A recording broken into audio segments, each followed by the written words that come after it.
brought to you by V-Guard. ગુજરાતમાં મેઘરાજાએ જમાવટ બોલાવી છે, પરંતુ આ જમાવટ ક્યાંક કહેર બનીને પણ વરસી રહી છે। અગાઉ સુરતના જે દ્રશ્યો આપને દેખાડ્યા, કતારગામ, ડભોઈ સહિતના જે વિસ્તારો છે ત્યાં ભારે વરસાદને પગલે ઠેર ઠેર પાણી ભરાઈ ગયા છે, લોકોને હાલાકી પડી રહી છે। ઓળઘોળ થઈ મેઘરાજાએ સુરતમાં વરસાવી છે અને સુરતમાં જે પ્રકારના દ્રશ્યો સામે આવી રહ્યા છે, લોકોના ઘરોમાં, દુકાનોમાં પાણી ભરાઈ ગયા, કોઈ જ મુલાકાત લેવા માટે નથી આવ્યું। તંત્રની કામગીરી સામે સવાલ ઉઠી રહ્યા છે। અમારી સાથે ધારાસભ્ય અરવિંદ રાણા જોડાઈ ગયા છે। અરવિંદભાઈ, સુરતમાં આટલો બધો વરસાદ પડી રહ્યો છે, લોકોને ભારે હાલાકી પડી રહી છે, કોઈ મુલાકાત લેવા પણ નથી આવ્યું, શું આવી કામગીરી તંત્ર કરી છે?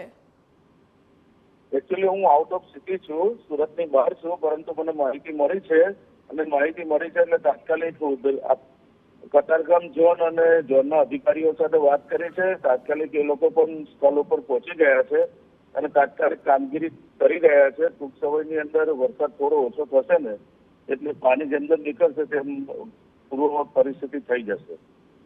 અરવિંદભાઈ, કેટલાક વિસ્તારો એવા છે કે જ્યાં કેડસમાં પાણી ભરાઈ ગયા છે, લોકો અવર જવર નથી કરી શકતા, કોઈ ઇમરજન્સી હશે તો શું?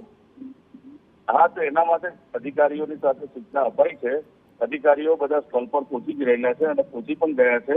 કામગીરી ચાલુ છે અને ટૂંક સમયમાં યથાવત સ્થિતિ થઈ જશે। ઓકે, પરંતુ અરવિંદભાઈ, દર વખતે શું કામ આવું થાય છે? દક્ષિણ ગુજરાતમાં અતિશય વરસાદ વરસે છે અને પાણી પણ અતિશય ભરાઈ જાય છે, પાણી આવ્યા પછી જ શું કામ પાળ બાંધવામાં આવે છે, પહેલા કેમ નહીં? એના માટે અગાઉ ચર્ચા થઈ હતી અને આ પરિસ્થિતિ ફરીથી નહીં થાય તેના માટે યોગ્ય પગલાં ભરવાની વાત અધિકારીશ્રીઓએ કહી છે કે ટૂંક સમયની અંદર એ પણ કામગીરી થઈ જશે અને પૂર્વવત સ્થિતિ તો થશે જ, પરંતુ ભવિષ્યમાં નહીં થાય તેની પણ કાળજી લેવામાં આવશે। એમ નહીં, હવે કરશે અધિકારી કાર્યવાહી, પરંતુ અગાઉથી શું તૈયારી કરી તો પછી તંત્રે પ્રી મોન્સૂનના નામ પર શું કર્યું?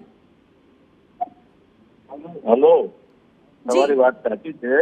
મેં જ આપને કહ્યું છે કે અધિકારીઓ સાથે ચર્ચા ચાલુ છે અને એ લોકો સ્થળ ઉપર પહોંચી ગયા છે।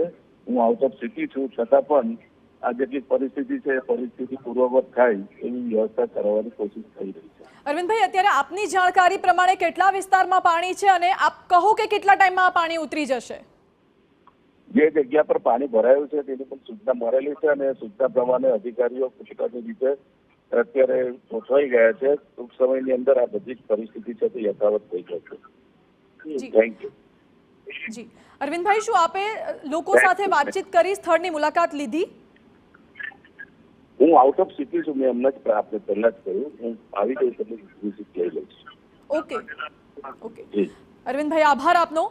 સુરતમાં જે પ્રકારના દ્રશ્યો સામે આવ્યા, ધારાસભ્ય અરવિંદ રાણાએ પણ કહ્યું કે અધિકારીઓ સાથે વાત કરી છે। બીજી તરફ અમારી સાથે સુરતમાંથી ધારાસભ્ય કુમાર કાનાણી પણ જોડાઈ ગયા છે।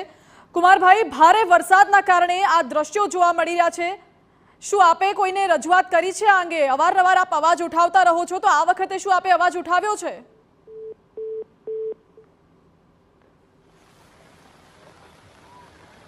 ધારાસભ્ય સાથે ફરી જોડાવાનો પ્રયત્ન કરી રહ્યા છે, પરંતુ હાલ તો આપ આ દ્રશ્યો જુઓ, કેડસમાં પાણી ભરાઈ ગયા છે અને આ કોઈ સામાન્ય નથી, ગટરના ગંદા પાણી પણ મિક્સ થઈ રહ્યા છે, કચરો પણ મિક્સ થઈ રહ્યો છે, લોકો આમાંથી અવરજવર કરવા, બાળકો અવરજવર કરવા મજબૂર બન્યા છે, કારણ કે સ્વાભાવિક છે કે કામ હોય, ક્લાસીસ હોય અને ગમે તે કામ હોય, ઘરની બહાર નીકળવું અનિવાર્ય હોય છે અને આવામાંથી પસાર થવા લોકો મજબૂર બન્યા છે।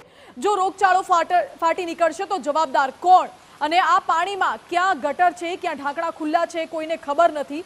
અગાઉ પણ જે પ્રકારની ઘટનાઓ સામે આવી છે છેલ્લા 4-5 દિવસમાં કે ક્યાં ગટરના ઢાંકણા ખુલ્લા હોય, બાળકો અંદર પડી ગયા હોય, તો આ પ્રકારની પરિસ્થિતિ અત્યારે અહીં સુરતમાં જોવા મળી રહી છે। સિઝનનો સૌથી ધમાકેદાર વરસાદ અત્યારે વરસ્યો। ફરી એકવાર ધારાસભ્ય કુમાર કાનાણી જોડાઈ ગયા છે। કુમારભાઈ, અવારનવાર આપને જોયા છે લોકોનો અવાજ ઉઠાવતા વખતે, અત્યારે સુરતમાં ધમધોકાર વરસાદમાં પાણી ભરાઈ ગયા છે, શું આપે આ અંગે રજૂઆત કરી છે? અધિકારીઓ સાથે સતત ચર્ચામાં છીએ અમે અને સતત કોન્ટેક્ટમાં છીએ। ઇમરજન્સી ટીમ કામે લાગી છે, પરંતુ ભારે વરસાદને કારણે પાણી ભરાયા છે।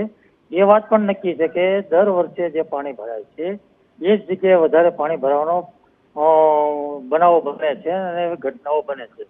તો મને એવું લાગે છે કે વહીવટી તંત્રે જ્યાં પણ પાણી ભરાતા હોય, દર વર્ષે જો આ પ્રોબ્લેમ થતો હોય અને મુશ્કેલીઓ આવતી હોય તો એ સ્થળ પર કાયમી ધોરણે કંઈક ઉકેલ થાય એવું આયોજન કરવું જોઈએ। કુમારભાઈ, આપે જ કહ્યું કે દર વખતે આ પ્રકારની પરિસ્થિતિ સર્જાય છે અને દર વખતે એવા દ્રશ્યો પણ સામે આવતા હોય છે, તો શું કામ આગોતરું આયોજન કરવામાં નથી આવતું? એટલે હું એ કહેવા માંગુ છું કે વહીવટી તંત્ર દ્વારા જે વર્ષે દર વર્ષે પાણી ભરાતું હોય અથવા તો દર વર્ષે જ્યાં રોડ તૂટતા હોય ત્યાં એક ને એક જ જગ્યાએ આ બધા બનાવો બને છે. તો મને એવું લાગે છે કે દર વર્ષે જે જગ્યાએ પાણી ભરાતું હોય એ જગ્યાએ આવતા વર્ષે પાણી કેમ ન ભરાય એવી રીતે એનું આખું આયોજન કરવું જોઈએ. કુમારભાઈ, એ માટે હવે આપ કેવા પગલાં લેશો? વહીવટી તંત્રનું કામ તો અત્યારે દ્રશ્યોમાં જ દેખાઈ આવે છે.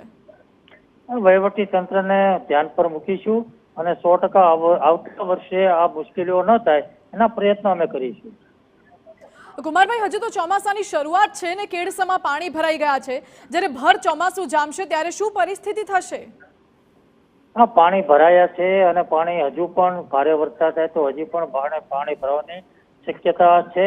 એટલા માટે જ મેં કીધું કે વહીવટી તંત્રએ જ્યાં દર વર્ષે પાણી ભરાતા હોય છે તે સ્થળ પર જ એનું આયોજન કરવું જોઈએ કે અહીંયા જ પાણી ભરાય છે તો આ વર્ષે પાણી ભરાય છે તો આવતા વર્ષે ત્યાં પાણી, એવું આયોજન વહીવટી તંત્રએ કરવું જોઈએ, જે થતું નથી.